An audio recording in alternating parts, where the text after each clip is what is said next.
तो आज हमें पढ़ना है सेल मेम्ब्रेन के बारे में, जो इसकी एक क्लास हो चुकी है। वो मैं लिंक दे दूँगा, आप उसमें देख लीजिएगा आई बटन पे।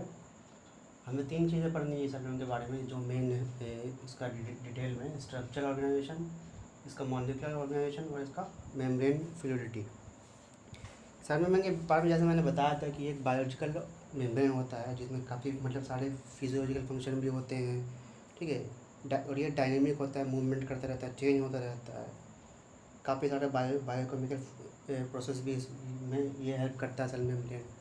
और जो बाकी जिसमें सेल ऑर्गेनाइजेशन में और भी मेम्ब्रेन होते हैं, जैसे माइटोकॉन्ड्रिया है, गोल्गी एपैरेटस है, ठीक है, न्यूक्लियर मेम्ब्रेन है, एंडोप्लाज्मिक रेटिकुलम है, क्लोरोप्लास्ट है। इन सब में भी मेम्ब्रेन होता है, बाउंड्री होती है। तो जो बेसिक फ्रेमवर्क होता है वो हर एक मेम्ब्रेन का सेम होता है। जैसे कि वो लिपिड, प्रोटीन और कार्बोहाइड्रेट से बना होता है, ठीक है। और उसमें उसमें जो है डबल लेयर की लिपिड होती है और प्रोटीन उसमें डिस्पर्स होता है। ये सब जितने मेम्ब्रेन सब में एक कॉमन बात है, ठीक है। फिर हमें इसमें एक चीज़ ये भी जानना है कि इसे सेल मेम्ब्रेन जो है, एक तो एक ये सेपरेट करता है इंटरनल और एक्सटर्नल एनवायरनमेंट को। सेल मेम्ब्रेन ही सेपरेट करता है, दोनों जगह अलग अलग कंसंट्रेशन होती है। ये एक तरह का दोनों के बीच में बैरियर बना होता है। कंसंट्रेशन मेंटेन रखता है, बाहरी कंसंट्रेशन अलग है, अंदरी कंसंट्रेशन अलग है। कौन सा मॉलिक्यूल, कौन सा प्रोटीन, कौन से हार्मोन का सिग्नल्स हमें रिसीव करना है या नहीं करना है, ये सब सेल मेम्ब्रेन पे डिपेंड करता है। कौन सा आयंस को आने देना है, कौन सा आयंस को रोकना है, ठीक है। तो ये काफ़ी एक तरह का गेट दरवाज़ा है ये सेल के अंदर जाने का, ठीक है। तो इसमें कुछ प्रोसेस हमें पढ़ने हैं सेल मेम्ब्रेन के। इसका एक प्रोसेस है एक्सोसाइटोसिस। इसका मतलब होता है कि कोई भी मटेरियल जो एक्सचेंज करना होता है, फिर प्रोटीन हो गया या फिर न्यूरोट्रांसमीटर होता है, वो सेल के बाहर जाना, मतलब एक तरह से कह जाएगा कि उगलना, बाहर निकालना अपने अंदर से। जैसे सेल है ये, ठीक है, ये प्रोटीन है, इसको बाहर जाना है, ठीक है। तो ये सेल पहले भी इस तरह से इसको वेजिटेशन होगा, फिर ये बाहर निकल जाएगा प्रोटीन, मतलब बाहर निकाल दिया अपने। इसी प्रोसेस को बोलते हैं एक्सोसाइटोसिस। ये एक तरह का एक्टिव ट्रांसपोर्ट होता है। ये प्रोसेस होने के लिए हमें एनर्जी देना पड़ता है, एनर्जी लगाना पड़ता है, ठीक है। ये मतलब ये एक तरह का एनर्जी डिपेंडेंट प्रोसेस होता है, ठीक है। दूसरा है इसी तरह से एंडोसाइटोसिस। ये तो मैंने पहले ही बताया था आपको कि ये निगलना होता है, मतलब फूड मटेरियल या कोई भी और अलग मटेरियल सेल के अंदर लेना। सेल के अंदर ये पहले ये जैसे मेम्ब्रेन है, इस शेप में इनवेजिनेशन हो जाएगा, फिर ये बाहर प्रोटीन या फूड मटेरियल है इसको एक्सेप्ट कर लेगा, फिर ये अंदर आके एक वैक्यूल के फॉर्म में आ जाएगा, ठीक है। ये छोटा सा होता है, ये न्यूक्लियस नहीं है, छोटे वैक्यूल के फॉर्म में मटेरियल आ जाए, फूड मटेरियल आ जाए। जैसे फूड मटेरियल है ये, फॉर एग्जांपल अमीबा है, अमीबा जो है एंडोसाइटोसिस की वजह से ही फूड मटेरियल लेता है ये, ठीक है। तो ये तो हो गई मेम्ब्रेन, कहते हैं ट्रांसपोर्ट होता है कोई मटेरियल बाहर से, आउटसाइड मटेरियल या अंदर लेना, ट्रांसपोर्ट। इसका एक प्रोसेस एक होता है गैप जंक्शन। ये क्या करता है, जैसे कि सेल तो सराउंडिंग से जुड़ गई, वो प्रोसेस है, दोनों प्रोसेस है, लेकिन एक सेल को दूसरे सेल से जुड़ना है। जैसे कि ये कैसे जंक्शन होगा, जैसे कि ये किसी एक सेल ने लिया सिग्नल, वो अगले सेल को भी ट्रांसफर करेगा, तभी तो सारे सेल में, पूरे सेल में, पूरे में ऑर्गन में एक साथ वक्त काम किया जाएगा।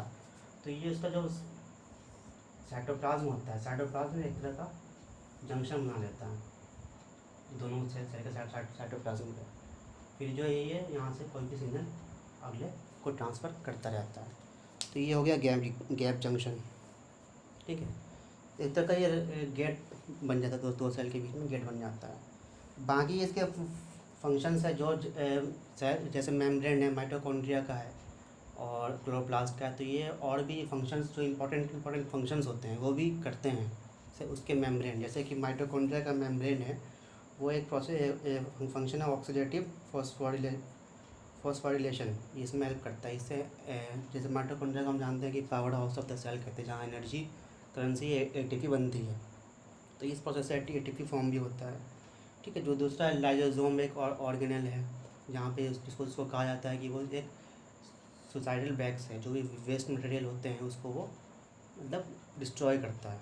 तो ये ब्रेकडाउन ऑफ मैक्रोमोलिक्यूल्स उसके मेम्ब्रेन में ही किया जाता है, लाइसोसोम के मेम्ब्रेन में। तीसरा है फोटोसिंथेसिस प्रोसेस है, जो प्लांट सेल में होता है। तो क्लोरोप्लास्ट का जो मेम्ब्रेन होता है वही इस प्रोसेस को करता है, फोटोसिंथेसिस प्रोसेस। ठीक है। इसके बाद प्लाज्मा मेम्ब्रेन की स्टडी कैसे की गई। प्लाज्मा मेम्ब्रेन जो आरबीसी बताया था हमने कि आरबीसी से ही हमें स्ट्रक्चर मिला गया है। तो आरबीसी ज़रूरी नहीं है सिर्फ आरबीसी से ही नहीं, और भी सेल है, जैसे लीवर सेल है, मसल सेल है, इन सबको भी आइसोलेट किया गया, प्यूरिफाई किया गया और उसके फंक्शन देखे गए, सेल मेम्ब्रेन का स्ट्रक्चर देखा गया। लेकिन जो सबसे अच्छा जो हमें स्टडी करने को मिला है, एक्सटेंसिव स्टडीज़ दिया गया है, वो आरबीसीज का सेल्स है। आरबीसी के सेल को हमने आइसोलेट किया, फिर प्यूरिफाई किया, फिर उस पर हमने इसका स्ट्रक्चर देखा। ठीक है। तो इसको एक इंटरेस्टिंग है कि जैसा कि हमने ये एक सॉल्यूशन लिया, हमने दो तरह का सॉल्यूशन लिया। ठीक है। इसमें पूरा वाटर है। ठीक है। इसमें वाटर कम है, सॉल्यूट ज़्यादा है। वाटर भी है और सॉल्यूट ज़्यादा, कोई भी सॉल्यूट हो सकता है, सॉल्ट है या शुगर है, कुछ भी है, सॉल्यूट मान सकते हैं। तो इसमें दो चीज़ें हुई। यहाँ पे क्या हुआ, इस वाले में वाटर की कंसंट्रेशन क्या है, ज़्यादा है। ठीक है, पहली बात। दूसरी बात क्या है, इसमें सॉल्यूट की कंसंट्रेशन कम है। ठीक है। तीसरी बात, अगर सॉल्यूट की कंसंट्रेशन कम है तो इसका ऑस्मोटिक प्रेशर भी कम होगा। ठीक है। इसका ये वाइस वर्सा है, मतलब इसका पूरा उल्टा है। ये ज़्यादा होगा, ये कम होगा, इसमें ये ज़्यादा है, और ये प्रेशर, ऑस्मोटिक प्रेशर भी ज़्यादा है। तो ऐसे सॉल्यूशन को हम कहते हैं हाइपोटोनिक सॉल्यूशन। ये है हाइपरटोनिक सॉल्यूशन। तो हमने जो आरबीसी के सेल को लिया वो हमने इसमें डाल दिया, हाइपोटोनिक सॉल्यूशन में डाल दिया। तो क्या होता है, जब हाइपोटोनिक सॉल्यूशन में जब सेल को डाला जाता है तो इसका जो ब्लड प्लाज्मा है, इससे ये वाटर की कंसंट्रेशन ज़्यादा है। कंसंट्रेशन ज़्यादा होगी तो क्या होगी, वाटर इसके अंदर आ जाएगा। ठीक है, सेल के अंदर, आरबीसी सेल के अंदर। तो उसके बाद क्या होगा, इसको देखें हम यहाँ पे, तो ये सेल क्या होगा, बहुत बड़ा होता होता रहेगा। उसके बाद एक वक्त ऐसा आएगा जो ये सेल मेम्ब्रेन सब टूट जाएगा, बर्स्ट कर जाएगा। तो बर्स्ट कर जाए तो हमें सेल मेम्ब्रेन मिल गया, हमने उसको फिर आइसोलेट किया, फिर प्यूरिफाई किया। लेकिन जब बर्स्ट करने के बाद क्या होता है, जो सेल के अंदर का ये क्या बाहर ओपन हो जाता है, इससे ब्लड प्लाज्मा के बाकी चीज़ ओपन हो गई। तो जैसे हम इंसान है, उससे अगर खाल निकाल ले तो उससे पूरा सिर्फ क्या बचता है, बोन्स बचता है। तो हम कहते हैं कि ये भूत है। इसी तरह से इसको हमने नाम दे दिया आरबीसी का घोस्ट, रेड सेल घोस्ट है। बिना सेल मेम्ब्रेन के रेड सेल घोस्ट कहा जाता है। और इस प्रोसेस को कहते हैं हम हेमोलिसिस। इस प्रोसेस का नाम है हेमोलिसिस। मतलब हमने हिम को ही तो तोड़ा है, हेमोलिसिस कहते हैं इसको। ठीक है, ये कुछ बातें थी। अब हम आते हैं अपने टॉपिक पे। पहला टॉपिक है हमारा स्ट्रक्चरल ऑर्गेनाइजेशन।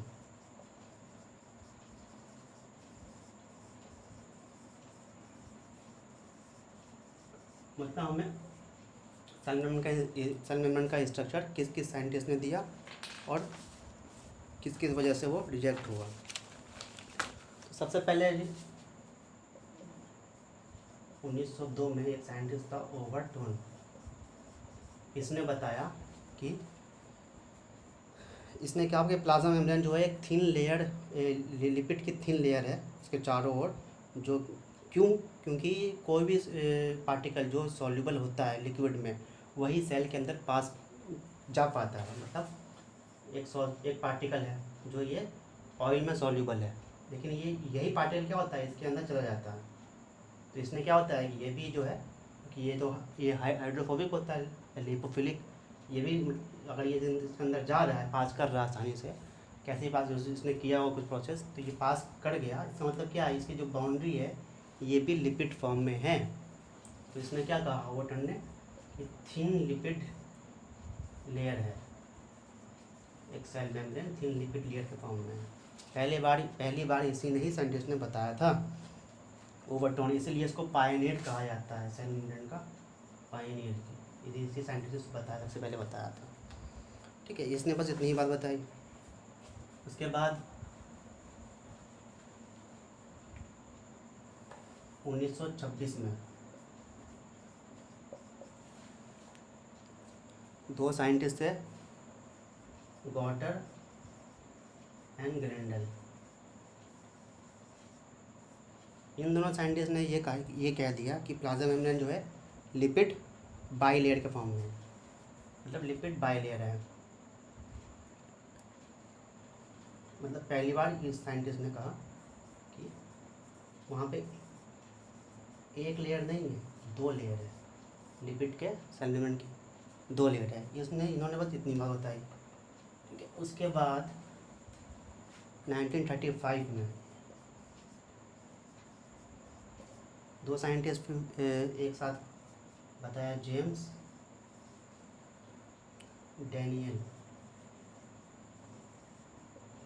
और ह्यूग डेविडसन।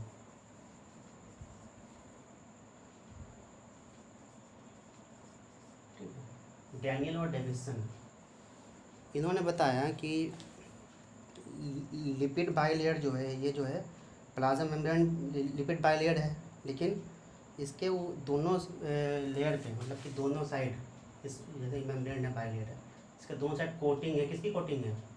प्रोटीन की कोटिंग है, लेयर के ऊपर भी और नीचे भी। ठीक है, इन्होंने ऐसा इसलिए किया कि इन्होंने एक्सपेरिमेंट किया था सरफेस टेंशन देखने के लिए। इन्होंने ऑयल और वाटर का सरफेस टेंशन पहले नाप लिया कि सरफेस टेंशन इतना होता है उसका। ठीक है, उसके बाद इस सेल को लिया उन्होंने, इकोडर्म सेल और एग सेल, और वाटर के साथ उन्होंने सरफेस टेंशन नापा उसका, सेल मेम्ब्रेन का। तो पाया ये गया कि जो ऑयल वाटर का जो सरफेस टेंशन है वो उस सेल और वाटर के साथ सरफेस टेंशन कम आ रहा है। तो इसका मतलब इन्होंने कह दिया कि यहाँ पे सिर्फ लिपिड नहीं है, यहाँ पे कुछ और चीज़ भी है जिसकी वजह से सरफेस टेंशन कम पाया जा रहा है। तो उन्होंने कह दिया कि दोनों तरफ क्या है, कोटिंग है। किसकी कोटिंग है? लिपिड की, प्रोटीन की कोटिंग है, और वो हाइड्रेटेड ग्लोब्यूलर फॉर्म में है, हाइड्रेटेड ग्लोब्यूलर प्रोटीन है। मतलब ये कह दिया हमने कि ये तो हमारा ये हो गया, लिपिड हो गया।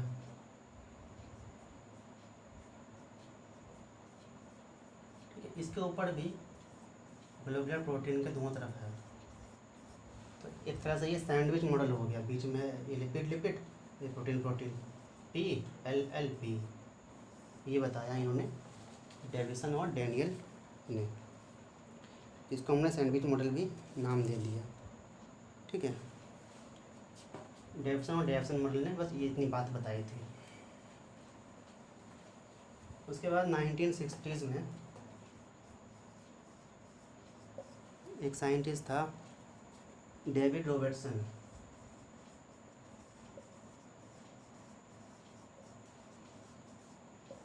इन्होंने जो है, जो डैनियल और डेविसन मॉडल था, उसी को इन्होंने मॉडिफाई कर दिया और नाम दिया यूनिट मेम्ब्रेन मॉडल।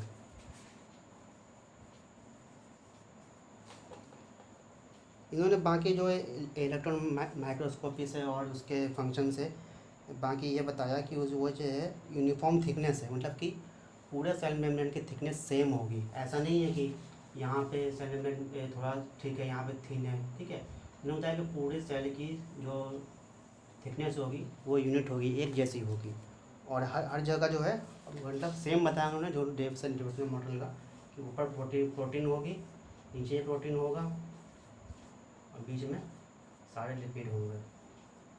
सेम चीज़ इन्होंने बता दिया, इन्होंने फाइनल स्ट्रक्चर दे दिया। ठीक है, two protein, two outer protein coats और मिडल फॉस्फोलिपिड, ये बताया इन्होंने कि ये फॉस्फोलिपिड लेयर है। सिर्फ लिपिड नहीं, इन्होंने बता दिया कि किस चीज़ का बना भी होता है, फॉस्फोलिपिड लेयर बता दिया इन्होंने। ठीक है, इन्होंने ये दो बातें ऐड करी इसमें।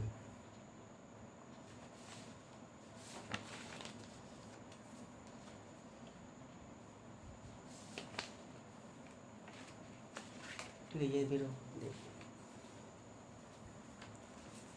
इसमें एक और बात रह गई थी कि ये तो बाद में फिर ये जो है ये मॉडल एक्सेप्ट नहीं, रिजेक्ट कर दिया गया दो वजह से, कि ये जो है इन्होंने जो प्रोटीन कैसे ट्रांसफ़र करता है, मतलब फ्रॉम आउटसाइड या इनसाइड, कैसे मतलब कि कोई भी सिग्नल को ट्रांसफ़र कैसे करता है, ये बता नहीं पाए, ये एक्सप्लेन नहीं करता है कि कैसे ट्रांसफ़र किया जाता है किसी भी प्रोटीन को।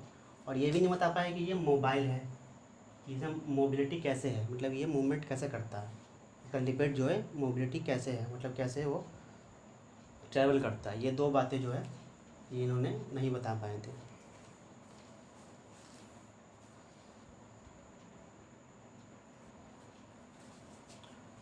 उसके बाद लेट 1960s में दो साइंटिस्ट थे, जॉन सिंगर और गार्थ निकोलसन। इन्होंने जो है अपना लास्ट मॉडल दिया सेल मेम्ब्रेन का, इसका नाम भी हमने बताया फ्लूइड मोज़ेक मेम्ब्रेन मॉडल।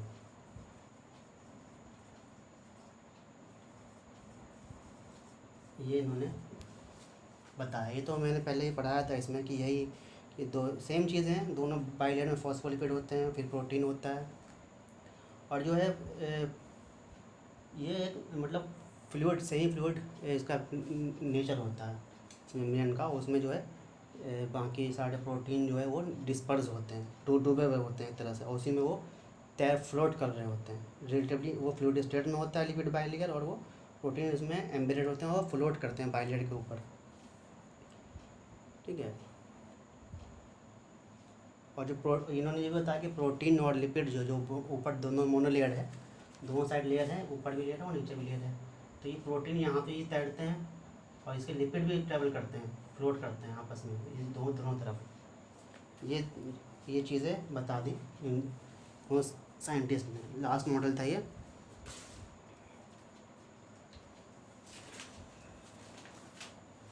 उसके बाद हमें आना है, ये हो गया स्ट्रक्चरल ऑर्गेनाइजेशन। अब हमें बात करनी है मॉलिक्यूलर ऑर्गेनाइजेशन पे।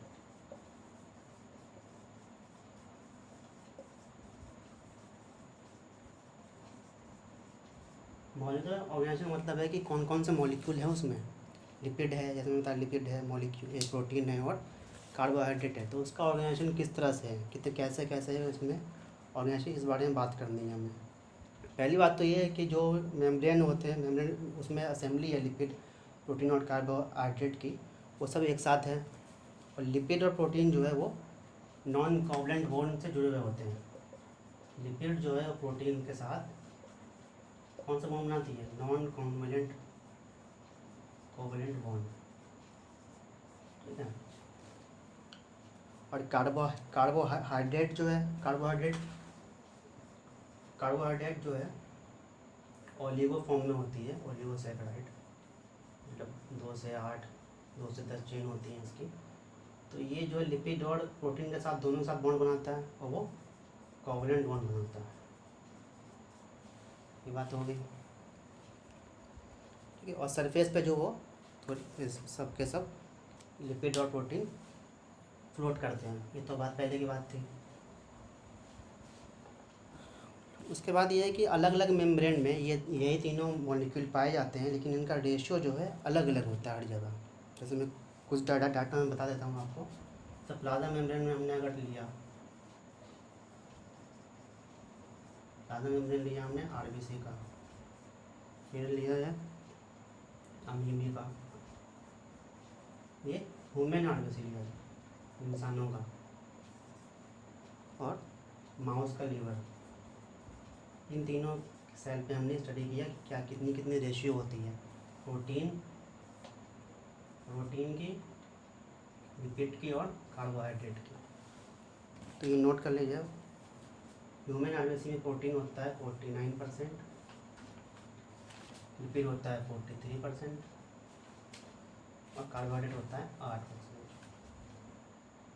अमीबा में ये होता है 54, 42 और 4।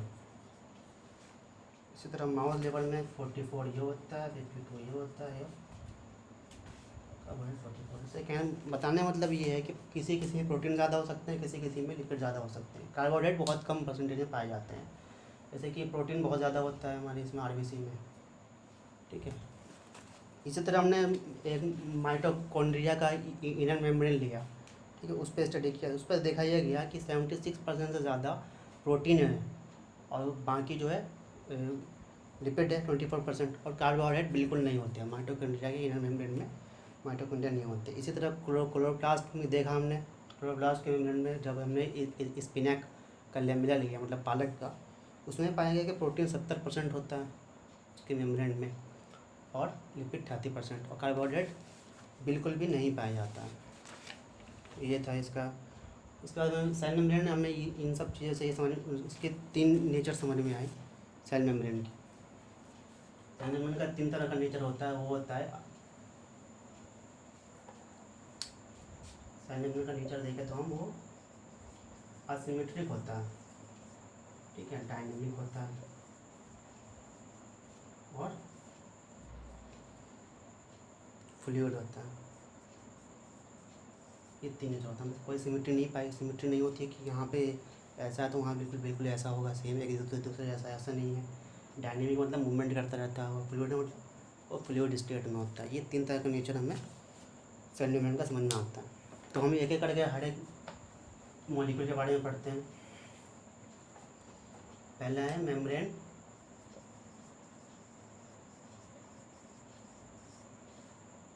लिपिड, ठीक। तो लिपिड का जो मेजर कंपोनेंट है, कौन कौन से मेजर कंपोनेंट होते हैं लिपिड में? फॉस्फोलिपिड,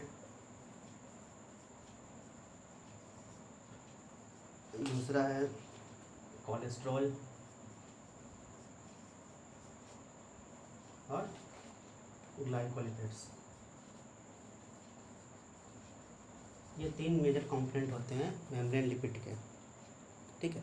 कोलेस्ट्रॉल जो है बहुत ज़्यादा पाया जाता है एनिमल सेल में और प्रोकैरियोट्स में बिल्कुल भी नहीं पाया जाता है, बहुत एब्सेंट होता है कोलेस्ट्रॉल। इन प्लांट सेल में भी कहते हैं कि थोड़ा बहुत कम कोलेस्ट्रॉल हो जाता है, ना के बराबर होगा, लेकिन कोलेस्ट्रॉल के जैसा उसमें एक दूसरा मटेरियल होता है जिसको हम कहते हैं स्ट्रोल्स, ठीक है। जितने मेम्ब्रेन हैं चाहे वो सेल मेम्ब्रेन का हो या किसी भी ऑर्गेनल का मेम्ब्रेन हो, उसमें फॉस्फोलिपिड्स पाए जाते हैं उसके, जैसे कि फॉस्फोलिपिड के नाम बताता हूँ मैं। फॉस्फोटिडाइल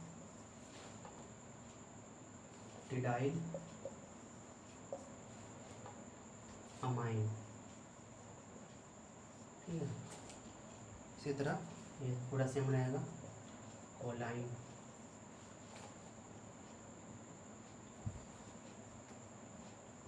आइसोसाइराइन और आइनोसिटोल, और एक होता है स्पिंगोमाइलिन।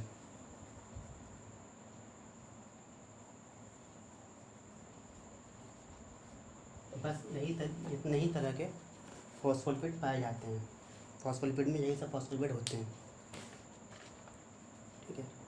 उसके बाद हमें ये पता चला कि इसका नेचर जो है फॉस्फोलिपिड का, वो एम्फीपैथिक होता है, एम्फीपैथिक। इसका मतलब क्या है? एम्फीपैथिक का मतलब ये है कि किसी भी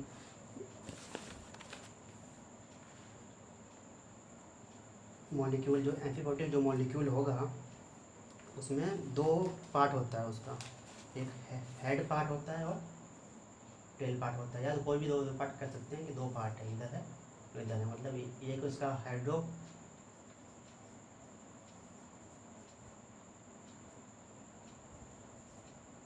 हाइड्रोफोबिक पार्ट होगा फिलिक, और ये हाइड्रोफोबिक पार्ट होगा।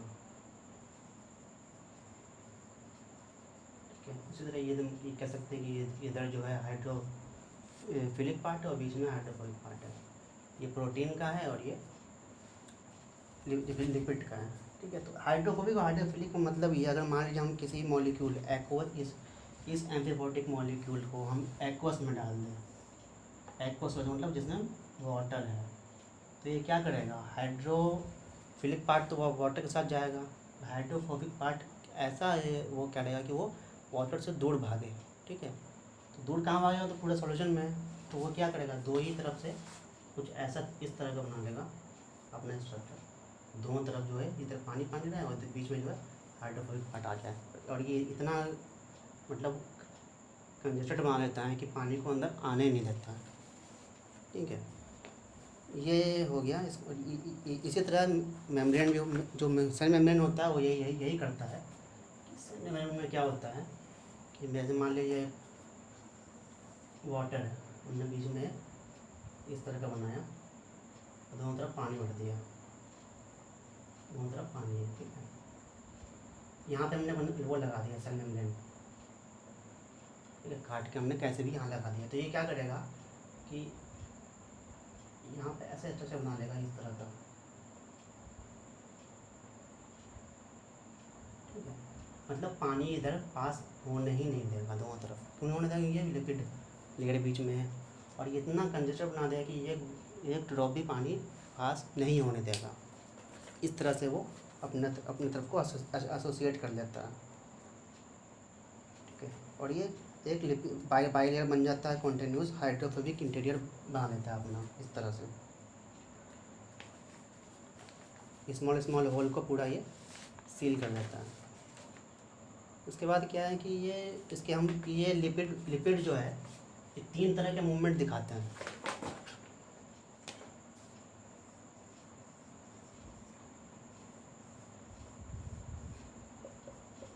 बाहर बनाना पड़ता है, 3 तरह के मूवमेंट इसमें हमने देखा है। वो एक्सचेंज अपने, क्योंकि मुझे पता है डायनेमिक होता है, इसका मतलब क्या, लिपिड भी मूव करेगा, तो ये 3 तरह का मूव करता है। या तो ये इधर, इसमें क्या होगा, ये मूव करता रहेगा इधर से इधर by the process of lateral diffusion कहते हैं। डिफ्यूजन से ये मूव करता है, डिफ्यूजन प्रोसेस से, इसको कहते हैं हम लैटरल डिफ्यूजन। मतलब एक ही तरफ मूव करेगा, नीचे तरफ करेगा लेयर में, ऊपर वाला ऊपर के लेयर में मूव करेगा, लैटरली मूव करेगा डिफ्यूजन प्रोसेस से। ठीक है, ये तो पहला मूवमेंट है। दूसरा मूवमेंट है फ्लिप फ्लॉप करता है, एक तरह का ये फ्लिप फ्लॉप, यहाँ का मॉलिक्यूल यहाँ आ गया, यहाँ का मॉलिक्यूल यहाँ आ गया। ठीक है, तो 2 हफ्ते में कम से कम कह सकते हैं कि 2 हफ्ते में एक बार ये ऐसा मूवमेंट भी करता है, फ्लिप फ्लॉप। ठीक है, इन दोनों की स्पीड हम देखें, अगर इसकी स्पीड और इसकी स्पीड कंपेयर करें, तो फ्लिप फ्लॉप से ये लेटरल डिफ्यूजन 10⁻⁷ टाइम्स फास्ट है इसकी मूवमेंट। ठीक है, तीसरा मूवमेंट है जो हमें सिर्फ ये है कि ये रोटेट भी करता रहता है अपनी इस जगह पे। तो 3 तरह की मूवमेंट पाई गई इसमें। उसके बाद हम दूसरे मॉलिक्यूल पे आते हैं, मेम्ब्रेन प्रोटीन।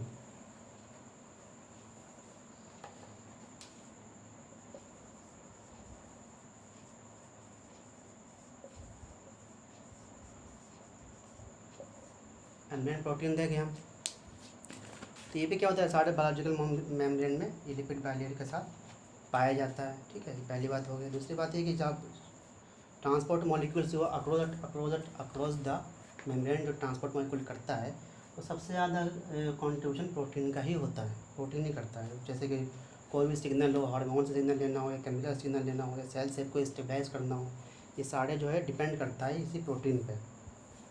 ठीक है, तो प्रोटीन भी क्या होता है, अपने जगह पे लेटरली मूव करता है, ऐसे लिपिड करता है, उसी तरह लेटरली ये भी मूव करता है। क्यों करता है, क्योंकि वो बाइलेयर लिपिड बाइलेयर जो है वो फ्लूइड स्टेट में, तो उसकी वजह से प्रोटीन भी हेल्प मिल जाता है, वो भी मूव करता है। ठीक है, और प्रोटीन क्या करता है, छोटे छोटे जो स्मॉल आयंस होते हैं या स्मॉल मॉलिक्यूल होते हैं, इसको पास करने के लिए मेम्ब्रेन बना दी, रफली बना रहा हूँ, तो ये छोटे मॉलिक्यूल होते हैं, तो ये पास करने के लिए चैनल बना देता है, चैनल की तरह एक रास्ता बना दे देता है। यहाँ पे चैनल आ गया, ठीक है। और जो लार्ज मॉलिक्यूल होते हैं उसके लिए क्या करेगा ये प्रोटीन कैरियर बना देगा। यहाँ से प्रोटीन इसने लार्ज मॉलिक्यूल को लिया अपने अंदर, फिर यहाँ पे लाके छोड़ दिया, पास कर दिया, ठीक है। कैसे ही पास किया, एक तरह का कैरियर है वो। तो ये लार्ज मॉलिक्यूल के लिए कैरियर बन जाता है, आयन्स और स्मॉल मॉलिक्यूल्स के लिए प्रोटीन चैनल बनाता है, ठीक है। तीसरी बात, प्रोटीन, इसका जो मेम्ब्रेन प्रोटीन होता है ये भी एम्फीफैटिक ही नेचर होती है, इसका भी एम्फीफैटिक नेचर होता है। इसका मतलब क्या है कि एक साइड क्या होगा उसका मेम्ब्रेन हाइड्रोफोबिक होगा और एक साइड हाइड्रोफिलिक होगा। तो हम ये कह सकते हैं कि जो जैसे कि मेम्ब्रेन है और जो प्रोटीन जब इसमें ऐसे तो इस तरह से वो आता है, तो इसका जो ये जो एरिया है ये इसका हाइड्रोफोबिक एरिया है, और जो बाहर एरिया है प्रोटीन का वो हाइड्रोफिलिक एरिया है। यह बस तभी ये यहाँ पे एडजस्ट करता है अपनी जगह, क्योंकि हाइड्रोफिलिक नहीं होगा तो यहाँ पे रह नहीं पाएगा। तो ये नेचर भी इसका होता है। उसकी जो अंदर अंदर अमीनो एसिड होती है वो हाइड्रोफोबिक होती है इस जगह एरिया में, और बाहर के एरिया में दोनों तरफ हाइड्रोफिलिक होती है। जैसे मान लीजिए इतना प्रोटीन है, तो ये भी क्या है, बाहर के एरिया हाइड्रोफिलिक और ये हाइड्रोफोबिक है। तो ये बात हो गई, ठीक है। उसके बाद हमने प्रोटीन को क्लासीफाई भी किया है, किस बेस पे, कि हम उसको कैसे एक्सट्रैक्ट करेंगे, कैसे हम बाहर निकालेंगे, उस बेस पे प्रोटीन को हमने 2 क्लास में बांटा है। पहला क्लास क्या है, तो मैं पहले ही बताया था, पेरिफेरल या एक्सट्रिंसिक प्रोटीन। दूसरा इंटीग्रल और इंट्रिंसिक प्रोटीन, ठीक है। इससे तो मतलब ही समझ में आ रहा है कि जो ऐसा प्रोटीन जो सरफेस पर सिर्फ रखा हुआ हो, ठीक है। और इंटीग्रल मतलब क्या है, ऐसा प्रोटीन जो पूरा आधा डूबा हुआ हो या पूरा ही बॉडीड हो, ठीक है। इस तरह के प्रोटीन को हम कहते हैं। एक प्रोटीन ऐसा भी होता है, ठीक है। तो ये 2 तरीके से हमने प्रोटीन को क्लासीफाई किया। अब इसे एग्जांपल देख लेते हैं, कौन कौन से एग्जांपल है जो हमें एक्सट्रैक्ट करके देखा था पहले। तो पेरिफेरल प्रोटीन तो ये होता है कि वो या तो एक साइड होगा। इसका एक एग्जांपल ये है कि एक प्रोटीन है एनकाइरिन। ये क्या है, ये एक पेरिफेरल प्रोटीन है आरबीसी का, ठीक है। और ये एक इंटीग्रल प्रोटीन के साथ बाउंड होता है, बाउंड विथ इंटीग्रल प्रोटीन। इसका नाम है बैंड 3। इस प्रोटीन के साथ ये पेरिफेरल प्रोटीन आरबीसी में बाउंड होता है, ठीक है। अब इसको हम एक्सट्रैक्ट कैसे करेंगे, इस पेरिफेरल प्रोटीन को हम एक्सट्रैक्ट कैसे करेंगे। बात तो यही हुई थी ना कि एक्सट्रैक्ट करने के बेस पर हमने इसको क्लासीफाई किया। तो पेरिफेरल को एक्सट्रैक्ट करेंगे अगर हम एक सेल मेम्ब्रेन को लें, ठीक है। एक मेम्ब्रेन को लें या सेल को लें, उसको हमने एक ऐसे मीडियम में डाल दिया, एक मीडियम में डाल दिया हमने, ठीक है। इस मीडियम में हम इसका आयनिक कंपोजिशन चेंज करके, आयनिक कंपोजिशन, ठीक है, या पीएच चेंज करके या दोनों चेंज करके हम इस प्रोटीन को बाहर निकाल सकते हैं, पेरिफेरल प्रोटीन को उस सेल से, ठीक है। या तो उसका आयनिक कंपोजिशन चेंज करेंगे, पीएच चेंज करेंगे, या दोनों ही चेंज कर देंगे, तो उसका जो है वो बाहर जाएगा। उसके बाद दूसरा प्रोटीन है इंटीग्रल प्रोटीन। एग्जांपल देख लेते हैं हम। इंटीग्रल प्रोटीन का एग्जांपल है, ये ज़्यादातर क्या होता है, ग्लोब्यूलर फॉर्म में होते हैं, गोल फॉर्म में होते हैं, और ये ज़्यादातर एक्सटेंड करते हैं दोनों तरफ, दोनों सेल के मेम्ब्रेन के दोनों तरफ, जैसे बनाया था। और इसका वही है, जो बाहरी रीजन होता है वो हाइड्रोफिलिक होता है, जो बीच में होता है वो हाइड्रोफोबिक होता है, ठीक है। और ऐसे अगर ये प्रोटीन कुछ इंटीग्रल प्रोटीन कुछ आधे डूबे हुए होते हैं, कुछ अलग दोनों तरफ होते हैं बाहर निकले हुए, ठीक है। तो ऐसे प्रोटीन जो दोनों तरफ सेल मेम्ब्रेन के दोनों तरफ बाहर हो, इधर भी हो इधर भी हो, आउटसाइड उसका निकला हुआ हो, ऐसे में एक प्रोटीन को बोलते हैं trans membrane protein. Trans membrane protein, ठीक है। ठीक है, इसका एग्जांपल देख लिया हम, जैसे कि एक प्रोटीन है इम्यूनोग्लोब्यूलिन 2 मॉलिक्यूल है, ठीक है, वो प्लाज्मा मेम्ब्रेन में जब कोई हार्मोन रिसेप्टर है उसको हमने अगर एक्सट्रैक्ट करना है तो हमें उसमें क्या मिलाना पड़ेगा, डिटर्जेंट मिलाना पड़ेगा। ऐसे ही एक्सट्रैक्ट नहीं होने वाला क्योंकि पूरा ये डिलीवर्ड है। डिटर्जेंट मिलाएंगे तो क्या कर, ये डिटर्जेंट क्या करता है, इस लिपिड बाइलियर को डिस्ट्रॉय कर देता है। डिस्ट्रॉय करेगा तभी वो हम उसको ऐसे प्रोटीन को एक्सट्रैक्ट कर पाएंगे, अदरवाइज इम्पॉसिबल है एक्सट्रैक्ट करना। ठीक है, ठीक है। एक और हम जैसे आप इसका हम देख लेते हैं कि एक एग्जांपल है जो आरबीसी का याद रखना है। आरबीसी में कौन कौन सा प्रोटीन होते हैं, आरबीसी में कौन कौन सा प्रोटीन होते हैं, तो हमें ये देखना है कि ये इसमें प्रोटीन होता है स्पेक्ट्रीन, ठीक है, ये क्या है, पेरिफेरल है। दूसरा प्रोटीन होता है बैंड 3, ये क्या है, ट्रांसमेम्ब्रेन प्रोटीन है, ठीक है। तीसरा प्रोटीन होता है इसमें ग्लाइकोफोरिन, ठीक है, ये इंटीग्रल प्रोटीन है। और ये तीनों प्रोटीन मिलके लगभग 60% प्रोटीन बनाता है सेल मेम्ब्रेन का ऑफ आरबीसी ऑफ ह्यूमन, ठीक है। ये तो हो गया। तीसरा है हमारा मेम्ब्रेन कार्बोहाइड्रेट। कार्बोहाइड्रेट के बारे में पढ़ लेते हैं।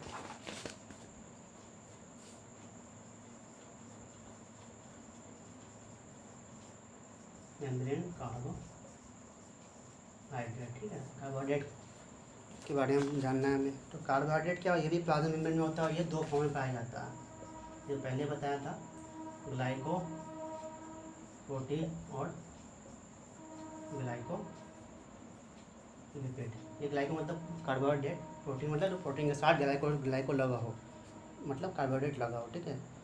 तो जो ग्लाइको प्रोटीन है उसमें जो है ऑलिगो बहुत सारी ऐसे जो प्रोटीन है, प्रोटीन के साथ भी लगा होगा कार्बोहाइड्रेट और लिपिड के साथ भी लगा होगा इस मेम्ब्रेन पे। इस मेम्ब्रेन जैसे ये है, ठीक है, आधा मैंने बना दिया, दोनों ने बनाया, और एक इसका ये प्रोटीन है, ठीक है। तो ये ग्लाइकोलिपिड जो होता है, ग्लाइकोप्रोटीन जो है, तो ग्लाइकोप्रोटीन मतलब ऐसा प्रोटीन जो इसके साथ लगा हुआ हो, प्रोटीन के साथ, ये शुगर है। तो इसमें ये ध्यान देनी है हमें कि हर एक ग्लाइकोप्रोटीन में एक से ज़्यादा चेन निकल सकती है, 2 निकल गई, और ऑलिगोसैकेराइड्स एक से ज़्यादा चेन निकल सकती है, लेकिन एक लिपिड से एक ही चेन निकलेगी, ग्लाइकोलिपिड की एक ही ऑलिगोसैकेराइड फॉर्म में एक ही चेन निकलेगी, मतलब एक ही मॉलिक्यूल होगा कार्बोहाइड्रेट में लिपिड के साथ। ये प्रोटीन के साथ एक से ज़्यादा हो सकते हैं, ठीक है। दूसरी बात ये याद रखनी है कि ग्लाइकोप्रोटीन जो होता है वो प्रोकैरियोट्स में नहीं होता, इसमें टोटली एब्सेंट होता है ग्लाइकोप्रोटीन, ठीक है, ठीक है। ज़्यादातर क्या होता है कि ये जो दोनों कार्बोहाइड्रेट है ये सेल के बाहर ही होता है, मतलब इनसाइड द सेल नहीं होता, आउटसाइड ही होता है, मतलब आउटसाइड ऑफ साइटोप्लाज्मिक रीजन, मतलब बाहर ही होगा, सेल के बाहर ये कार्बोहाइड्रेट प्रेजेंट होता है, सेल के अंदर बिल्कुल भी नहीं होता है, ठीक है। माइटोकॉन्ड्रिया के मेम्ब्रेन में नहीं होता है, जैसे पहले बताया था, बिल्कुल भी नहीं होता है। क्लोरोप्लास्ट में नहीं होता है, और बहुत सारे इंटरसेल्युलर मेम्ब्रेन ऐसे ऑर्गेनल के जिसमें नहीं पाया जाता है। इससे कुछ फंक्शंस हैं जो अभी तक ये स्टडी चल रही है, लेकिन कुछ हमें स्टडी किया है जिसको हमें डाउट है कि ये ग्लाइकोप्रोटीन की वजह से ही, कार्बोहाइड्रेट की वजह से ही होता है। जैसे कि ब्लड का ABO ग्रुप है, जो ब्लड का ABO ग्रुप हमने अलग अलग डिफ्रेंशिएट किया है, वो RBCs के सरफेस पे जो ग्लाइकोलिपिड होती है इसके बेस पे किया है हमने, ABO ग्रुप को डिस्ट्रीब्यूट किया, बांटा है, ग्लाइकोलिपिड की वजह से ही हम ABO ग्रुप पता कर पाते हैं जो RBC के सरफेस पे पाया जाता है, ठीक है। दूसरा ये देखा गया है कि जब एक सेल कैंसरस सेल में भी ग्लाइकोलिपिड क्या होता है, अपना शेप चेंज कर लेता है। तो ये 2 बातें थी। इस मॉलिक्यूलर ऑर्गेनाइजेशन कंप्लीट हो गया। इसके बाद हम एक और इम्पोर्टेंट इसका टॉपिक है मेम्ब्रेन फ्लूइडिटी। तो फ्लूइडिटी है मेम्ब्रेन में किस वजह से है और क्या होगा, फ्लूइडिटी कम होगी तो क्या होगा, ज़्यादा होगी तो क्या होगा, ठीक है, ये सब हमें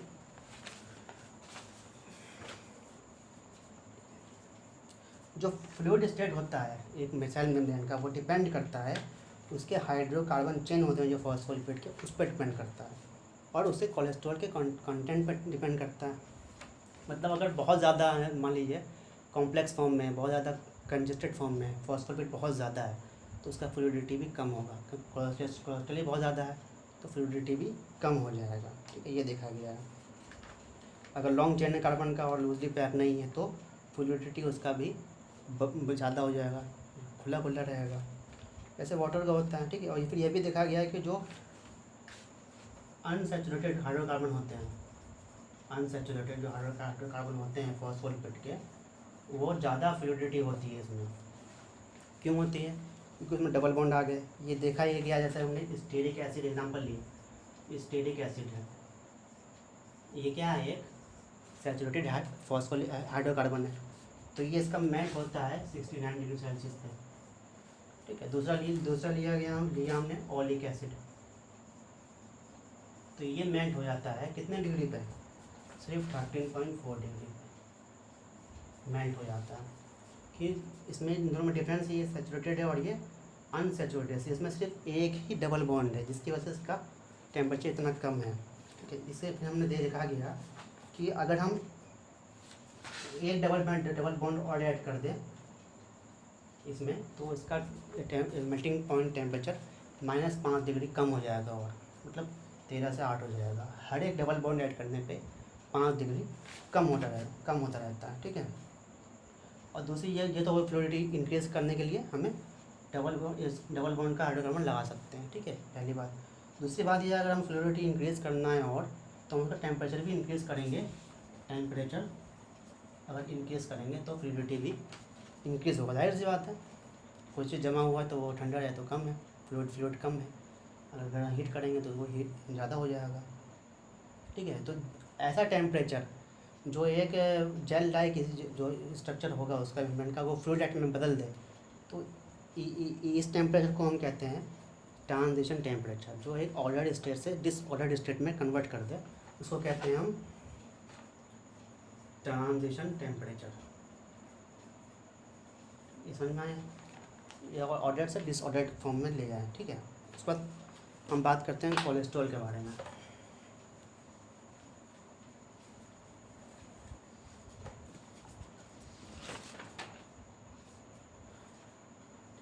कोलेस्ट्रॉल पे डिपेंड करता है फ्लूइडिटी पे। कोलेस्ट्रॉल की मात्रा ज़्यादा होगी, अगर बहुत ज़्यादा होगी तो ये क्या करता है कि जो हाइड्रोकार्बन फॉस्फेट हाइड्रोकार्बन होते हैं, जैसे फॉस्फेट हाइड्रोकार्बन है, 2 हाइड्रोकार्बन है, इसके बीच में आ जाता है कोलेस्ट्रॉल के बीच में आ गया तो क्या हो गया, इसको ये कम्प्लेक्स बनाने नहीं देगा, थोड़ा मतलब इस कंजेस्टेड होने नहीं देगा। कंजेस्टेड नहीं होगा तो क्या होगा, ये कोलेस्ट्रॉल थोड़ा ज़्यादा देर तक उसका फ्लूइडिटी बनी रहेगी। कंजेस्टेड हो जाएगा तो क्या होगा, फ्लूइडिटी बिल्कुल ख़त्म हो जाएगा। ख़त्म भी हो सकती है, कम भी हो सकती है, तो ये बाइंडिंग करने से रोकता है। ठीक है, अगर ये तो हमने हुआ कि फ्लूइडिटी इंक्रीज़ और डिक्रीज़ करने के तरीके बता दिए। अब होता क्या है, फ्लूइडिटी अगर इंक्रीज़ हो गई तो क्या हो जाएगा।